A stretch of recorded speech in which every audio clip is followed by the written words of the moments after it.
Yo, how's it going everyone? I hope you all are having a wonderful day. I'm Amos, and in today's video, I will tell you guys why Medaka Box is one of the most underrated mangas of all time.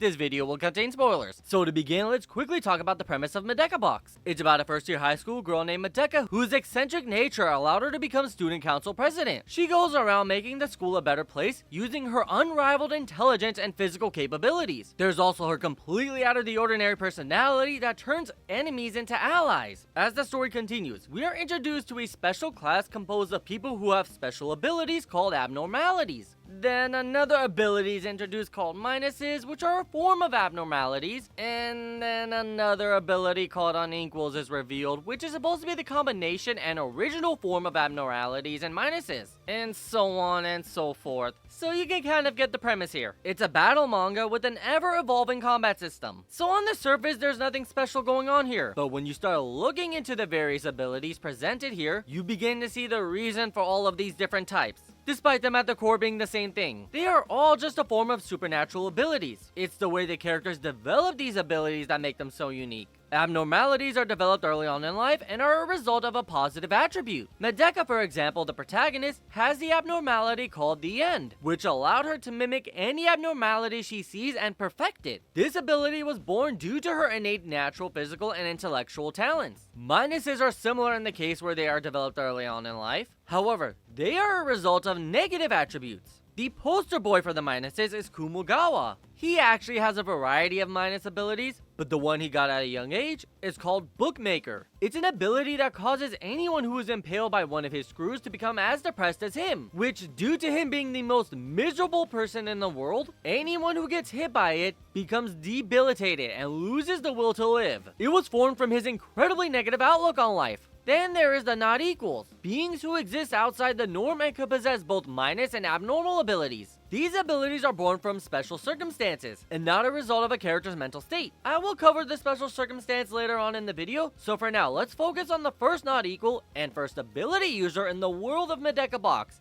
Ajimu. Her unequal ability isn't a particular ability, rather, it is the culmination of multiple abnormalities and minuses. To be precise, she has over 12 quadrillion abilities. It seems she can also take and give abilities to other people. This results in her being immortal as well as a key figure throughout the growth and development of other characters. There are other abilities besides these three, but these are the main ones of the series since the three main figures in the series use them. Now, each of these characters got their respective abilities due to their various backstories. For Medaka, she got the End when her childhood self displayed athletic capabilities that surpassed world-class athletes, and intelligence that put the world's greatest scholars to shame. It was to the point that she was causing researchers to retire because at the age of 2, she was completing their life's work. Projects they spent decades on was being solved by a child in moments. Now in Ajimu's case, she was the first creature in existence even before the Big Bang happened. She came into existence with these abilities, and all other not equals were created due to her. Not equals came into existence either through her creating them, or they were influenced by her and became not equals by trying to get close to her in status. Now, Kumugawa is an interesting case. His minus came into existence because he views himself to be the most miserable person alive. However, where does this misery come from? Looking into his backstory, he was depressed and miserable from the start, but there was no reason for it. It was almost as if he was born with negative emotions. If we look a little deeper, we might find out that that is in fact the case. When Kumugawa was first introduced, he's the main villain of the arc. His goal was to defeat Medaka, but not in combat. His entire plotline revolved around getting Medaka to lose the position of student council president. At the time, he viewed Medaka as the quote-unquote main character. This leads me to believe that Kumugawa is fully aware that he is in a manga, and he's not the only one.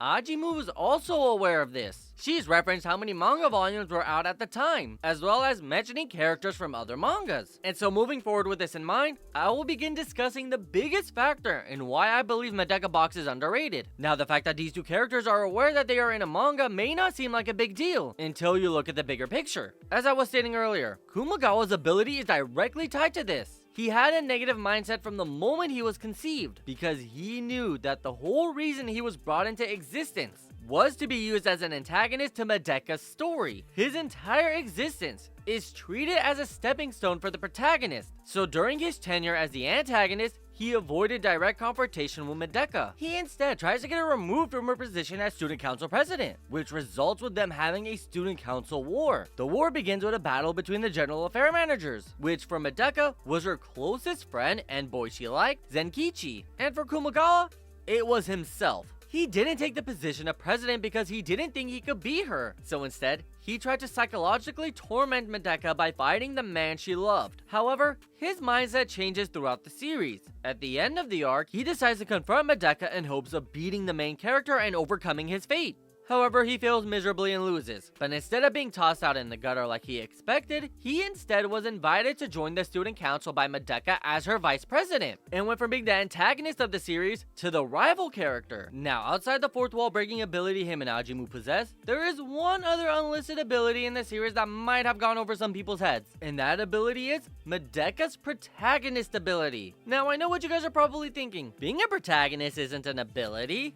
And in most cases, you would be right. As a matter of fact, if you were to look at the fandom wiki for Medaka Box, you would see that Medaka does not have said ability listed, and Kumogawa and Ajimu don't have a fourth wall breaking ability either. But when you read the story, you begin to notice how much these powers actually play into the series, to the point that you have to start considering that they may in fact have these abilities even if they are unlisted. Throughout the series, the author never directly states these are abilities, but they are referenced. So much so that I genuinely believe these characters actually have them. And by the end of this video, I believe I can convince you all to think the same thing. To start, the first time the fourth wall is broken is when Kumogawa mentions that he wants to beat the protagonist. He mentioned this to Ajimu after he died and reunited with her inside of his heart pre-resurrection. He died in order to see her so he can regain his Bookmaker ability. Just to remind you, Bookmaker is Kumogawa's first ability. He ends up gaining another ability called All Fiction, which is the ability he is introduced with, but that is irrelevant to the video, so I'm not going to go into it. Anyways, Bookmaker makes whoever is hit by it as negative as Kumogawa, which debilitates the target, making them so depressed that they just lie on the ground waiting for death. He used this ability on Medaka,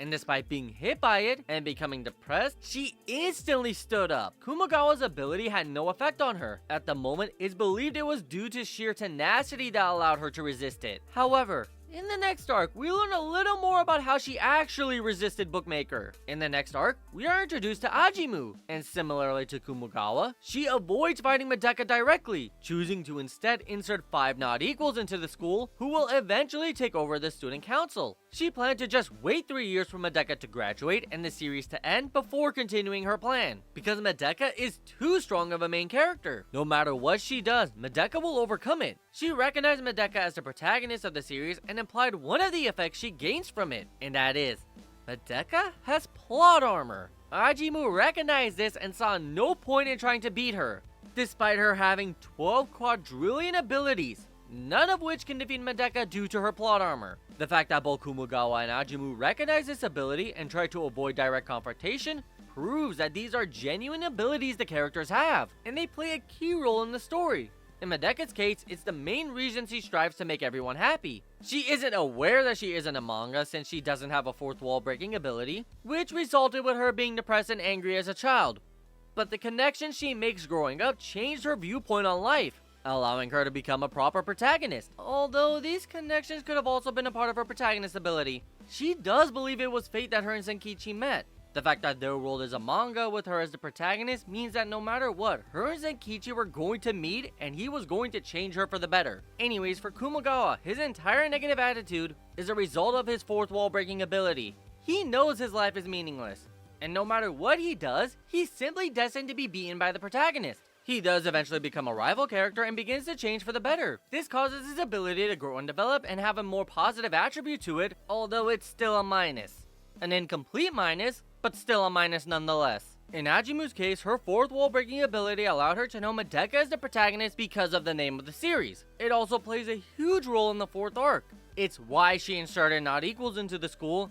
It's why she wanted to wait until Medaka left and the series to end before resuming her plans. And when that didn't seem like it was going to work, she revised her plan and tried to make Zenkichi into the protagonist, and changed the series from a battle manga into a rom-com in hopes of having the series end sooner. Unexpectedly, this actually worked in her favor. Zenkichi ran for student council president and ended up ousting Medaka by appealing to the normal students at the school. He convinced them to vote for him because he doesn't want Medaka to stand at the forefront and put herself in danger. So he asked the students to stop relying on her and instead help her. This caused him to win by a tremendous margin. And what's even crazier is that the not equals that Ajimu inserted also got more votes than Medaka. After being defeated, Medaka felt like she had lost her reason to live. So Zenkichi gave her one. He told her to live her life amongst the normal people whom see her as a friend. They aren't just there to be saved by her. And in doing so, Zenkichi didn't steal the position of protagonist, but instead is now sharing that position alongside her. When Ajimu saw this, she was disappointed that her plan succeeded. That's when we learn a little more about Ajimu's thought process. From the moment she came into existence, she had been able to accomplish whatever she set her mind to. She was bored with life, so she came up with a plan to create a powerful human being, which was supposed to be impossible. She had hoped in attempting this, she would finally fail at something. She ended up setting her sights on Zenkichi and tried to see if she can change him from a supporting character into the main character. She had hoped that Medaka's protagonist ability will prevent this, but it didn't. All it did was prevent her from being delegated to a supporting role. It wasn't a complete success,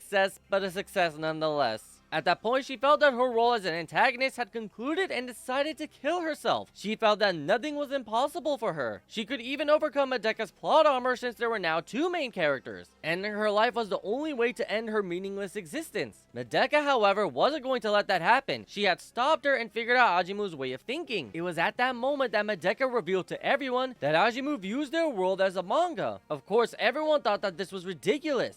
But Ajimu didn't care what ink on a page had to say to her. She had decided to play her role as an antagonist to the T and finish herself off. In order to prevent this, Medaka gave Ajimu a reason to live. She forced her to join her class as a new student, and she will make sure it is impossible for her to end her life. Thus, Ajimu went from an antagonist to a supporting character. Similarly to Kumogawa, her mindset changed along with her role in the story. Unfortunately, this change of perspective didn't bring a change in ability, seeing as how she had over 12 quadrillion of them, but it did have a minor change. Her abilities were being sealed by Kumogawa's bookmaker, and the moment she had a change in mindset, the final seal was broken. And then Kumogawa revealed that Ajimu had the capability to break that final seal, but she couldn't because of all of the negative emotions in her heart. The moment that she was freed from those negative emotions, the seal came undone. So after being freed from bookmaker, she ended up returning to her prime self and became one of Medaka's biggest supporters for the rest of the series. All of this occurred due to the change in her role in the story. Subtle details like this are what make this series so interesting. The story itself is pretty mid, but the characters, power system, development, and those little minor traits that the author doesn't come out and state, but instead leaves little trails for the readers to follow and come up with their own conclusions, is all what makes this series so entertaining. Granted, it may not be for everyone. I personally feel everyone should try this series out for themselves and see what they think about it. I focused primarily on 3 characters so people could look into the other characters and see if they can notice subtle details about them. The world of Medaka Box is absolutely incredible. From a power system that incorporates character growth and development into it to some of the most memorable characters in all of fiction. I personally believe anyone who reads the manga will enjoy it. It's not a perfect story, but it's still an enjoyable one nonetheless. And that's going to be it for this one, folks. I would like to thank you all so much for watching. I truly appreciate it. I look forward to seeing you in the next one, and remember to keep having fun. See ya!